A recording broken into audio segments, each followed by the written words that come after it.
Hello, everybody. My name is True Demon, and I am the Devil's Stockbroker. This video, we're going to be covering why the market is absolutely taking a metric dump. So, we're just going to get straight into this. The SPY is currently absolutely tanking. In the last 2 days, we've seen the SPY drop 4%, giving up a massive amount of the gains that it took almost, what was this, a month to acquire. The The big bounce that had occurred on Friday and Thursday of March 2nd and 3rd have completely broken through, and this ascending wedge has basically come to fruition. If you hadn't seen that ascending wedge forming, this head and shoulders right here in this area should have also tipped you off. Now, this is all just based off of technicals, but what's actually going on in the market is currently the financial sector is hemorrhaging money right now. All of the banks are in an absolute panic. The only bank that is even remotely green right now is JP Morgan Chase, which is still somehow holding up 2% amidst all of this volatility. The CNN article breaks it down pretty succinctly. Silicon Valley Bank has collapsed after failing to raise capital. So, this is the first major bank collapse. This is actually one of the Forbes listed top 100 banks in America. And we now have seen one of the first real legitimate savings and loans, bona fide brick and mortar banks facing liquidation because of a massive collapse due to over leveraging and risky gambling in the markets. So a lot of what has been talked about that everybody's blaming the Fed right now because of aggressive interest rate hikes, saying that this is the main reason for the bank's collapse. Unfortunately, I don't think that that's actually the case. See, a lot of these different banks have been getting into a lot more risky assets, especially with crypto.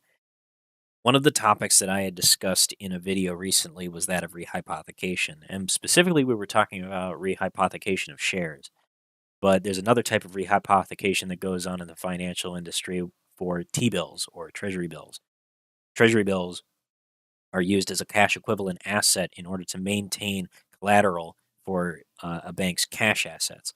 So a bank treats cash as a liability because honestly, it doesn't make money when it just sits there. So what they do is they buy treasury bills in order to give it a fixed return asset and exchange that cash with the Fed for treasury bills. This is what the reverse repurchase overnight facility is for with the Fed. The Fed hands out banks a bunch of T bills, and the banks hand over their cash to store overnight at the Federal Reserve, and they get some money. They get some money from handing their cash over to the Fed's facility, and the bank also benefits from the Treasury bills because they can loan them out as collateral for other assets uh, and other trading. Now, the problem is that, and I was discussing this in the Discord at length, is that when you have this situation going on in the market like we are now, the high volatility creates a lot of trading opportunities for the banks, but are also risky trading opportunities. The banks will lend out these treasury bills to other banks and use them in order to create leverage. There's one that's very little known about, which is stable coins. They actually will do this with stable coins in order to supply leverage to crypto markets. Certain banks do this. A lot of the big crypto banks, especially FTX, did exactly this. They had to have treasury bills on standby in order to hold up the value of their assets, but they didn't. They had everything held in their FTX coin, which was complete trash. So, this is what happens when you don't have proper cash collateral against crypto assets. If those crypto assets start to go down, then you don't have a hedge against other market conditions. So now we're seeing this bank is starting to get liquidated. Now I don't know exactly what their bets were. The the blame that lies with the Fed for interest rate hikes is only a small portion of it's a small portion of the formula that goes into why this is actually taking place. Ultimately, the banks themselves are the risk takers. They're the ones who are supposed to be safely managing the money. So I strongly doubt that the interest rate hikes, especially given that interest rate hikes tend to benefit banks because they make more money on the transaction fees and and the interest rates themselves. So I find this really difficult to it's a big pill to swallow. So I don't really trust the narrative that it's just because of the Fed. This is an additional rhetoric to put pressure on the Fed in order to reduce their rate hike and try to get them to stop raising rates because it's painful for the rest of the market, but not necessarily so for all of the banks. It is painful for the banks that need to have higher collateral requirements and have to meet these requirements by posting actual treasury assets or other cash equivalents in order to maintain that.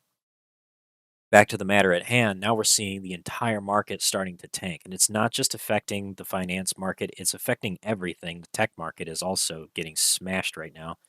But specifically, we're seeing banks that are down 12% for Charles Schwab, for example.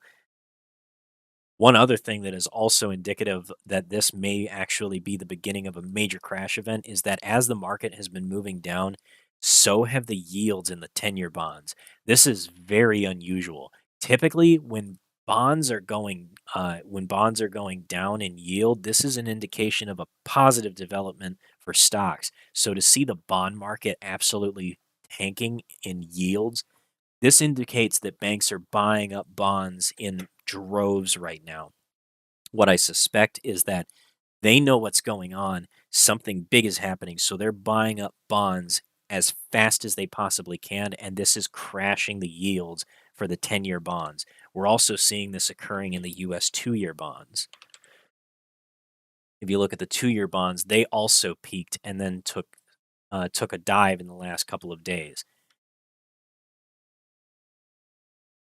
So with the 2-year bond yield starting to decrease rapidly, this is also going to have an effect on the US Treasury curve. And sure enough, for the first time, for the first 2 consecutive days in a row, we're seeing Treasury curve starting to uninvert. It's starting to rise very rapidly. If you guys remember from a few weeks prior, I was actually talking about how the US Treasury curve predicts when major capitulation events or giant wave market crashes occur when they uninvert. So when a Treasury curve inverts, that's a sign of an incoming recession. This has been 100% accurate for every single recession we've had since the 1970s. What it also does predict is that within 12 to 18 months, of the Treasury curve uninverting, there is a major crash in the stock market that occurs afterwards. For the last several months, I've been looking at this Treasury curve, thinking like, "Oh my God, how can we be this far down and still not have corrected in the market? Why haven't we actually seen a big capitulation?" And it's because the market's been being propped up by this frothy behavior and the continued speculation that everything is going to be okay. This narrative that keeps getting pushed is exactly what happened in 1929. Nothing is a certainty right now, but the way that the economy is shaped up, we might be in for some really rough waters ahead. And the fact that we're going through a simultaneous crash in the housing market, stock market, bond market, and the foreign currencies market, as well as crashes in utilities, and I mean, Jesus, everything is just tanking. The banks are now finally starting to capitulate. This is very reminiscent of 1929. For those of you that don't have the historical context, that was the year that the stock market began to crash, leading into the Great Depression of the 1930s. I want to bring us back to the SPY and HYG ratio chart that I called out several times. I've been using this consistently for months, months and months and months. Just like I called, MACD rejection has finally come through. So this is now the new high for the market. We are expecting to retest previous lows. We go to the SPY, that looks like 375. So it may take us several weeks to get there. I'm anticipating that by mid-April, we'll be retesting 375. And if we break that level, then the next spot below that is going to be all the way back down to 350. And then from there, well, every level that it breaks beyond that gets just worse and worse and worse, especially as we start to get down to numbers like 320, where we run into the last leg of support before we go into the pandemic rally, which was for the most part very small volume compared to the rest of the trading year. So if we get down to this level, I don't know. I don't know what's going to happen.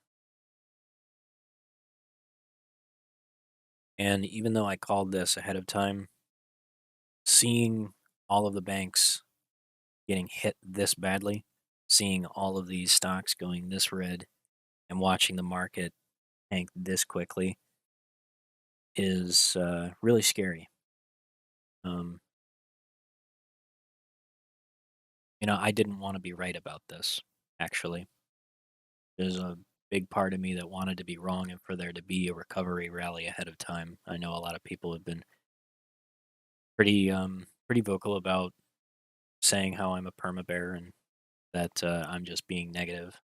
But I just saw the numbers. I just read the numbers. And I did not want to be right because this means really, really rough things for everyday people. So the only thing that I want to do, my only goal here is to try and warn people as much as I can about what's about to happen so that they can do what they have to do to protect themselves. Even if you're not playing in the market, then save your money, do what you have to do, cut back on expenditures, reduce your credit card debt, do whatever you got to do to tighten your belt and insulate yourself from what's about to happen. Because people that wait until it's too late to get control of their debt and control of their finances are going to be the most at risk for evictions, bankruptcies, defaults, and all kinds of unthinkable outcomes for their life. The one slight upshot of all of this is that now, because of the massive reduction of liquidity in the market and the rapid panic that is now ensuing, there's a possibility for a lot of squeeze plays to pop off, including tickers like Bed Bath and Beyond and AMC, and there's quite a few that are still in play.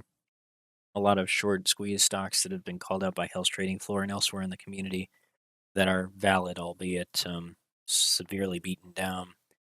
Now that shorts are seeing a massive drop in market liquidity and a huge panic on Wall Street for all the major indexes, it suggests that, well, shorts may run out of margin equity and they may need to start reducing their short positions in order to insulate themselves and prepare for downside risk elsewhere. They can't hold short positions that are only going to yield them a small amount of benefit over a long period of time. So tickers like AMC and Bed Bath and Beyond, which may be in trouble, will take years for them to ultimately go under, even if that was the outcome. So shorts can't wait for that. Now the market is panicking and things are starting to get out of control. So tickers, symbols like AMC, APE, Bed Bath and Beyond, BBIG, GameStop, IDEX, IMPP, MMAT, all sorts of uh, tickers that we've covered in the past, and a lot of them seemed like pipe dreams for potential short squeezes. Any one of them could start popping off because we don't know how big certain short positions are and how desperate they'll be to get out of positions like that. It's very much up in the air, and it's up to individual institutions and investors with large positions when they decide to exit their positions, or what circumstances force them to. So, of course, none of that's certain, none of that's guaranteed to happen. But that is, for example, the VW squeeze of 2008 happened in October as a direct result of the crash on Wall Street because short sellers thought that they were going to collapse, and they were ultimately very, very, very wrong. And then the rest of the market continued crashing without them, and it led to a massive run on index funds and simultaneously a massive squeeze in Volkswagen. So circumstances like that are beginning to show themselves again. So it's not out of the realm of possibility for massive volatility to cause short squeezes to start appearing in the market randomly from stocks that even retail has not even been looking at. It can happen out of nowhere. So I'll keep looking for those plays, of course. But one thing that I want to emphasize before I leave you is be careful. Be very, very careful what you do with your money. Um, Ultimately, the safest thing to do in situations like this is to just not be in the market. It's too unpredictable for a lot of people. It's going to be very difficult to navigate this environment. And, Hell's Trading Floor will, of course, be here to try to help people get through it. And we've had some really great success keeping people profitable and staying green all throughout this crazy, choppy market. But now things are starting to get really hairy, and people have their own personal finances and situations and circumstances to be concerned with. So, despite best efforts, some people may still, even if they're green trading, might have to do things for themselves that otherwise they would rather not be doing. You know, so um, just wanted to give you some encouragement that HTF is going to be here. I'm going to be here. And no matter what happens, we'll still keep trying to report as much information as possible to keep people in profitable trades and ultimately encouraging everybody to do whatever they have to do in order to keep themselves and their families protected and working towards their own financial independence. That's going to be it for this video. I want to thank you guys so much for watching. I look forward to seeing you in the next one. Until then, have a hell of a time in the market and be careful. Thank you guys so much for tuning in to watch this video. If you enjoyed the content and you found this information helpful to you in your own trading strategies, be sure to leave a like on the video. It helps out the YouTube algorithm and helps us reach out to others who need this information too. Be sure to subscribe if you want to see more. And if you're not a member of Hell's Trading Floor already, consider joining our Discord by joining us at hellstradingfloor.com, which will allow you to sign up for our Discord at discord.gg/hellstradingfloor. Thank you guys so much for watching, and I look forward to seeing you in the next one. Until then, have a hell of a time in the markets.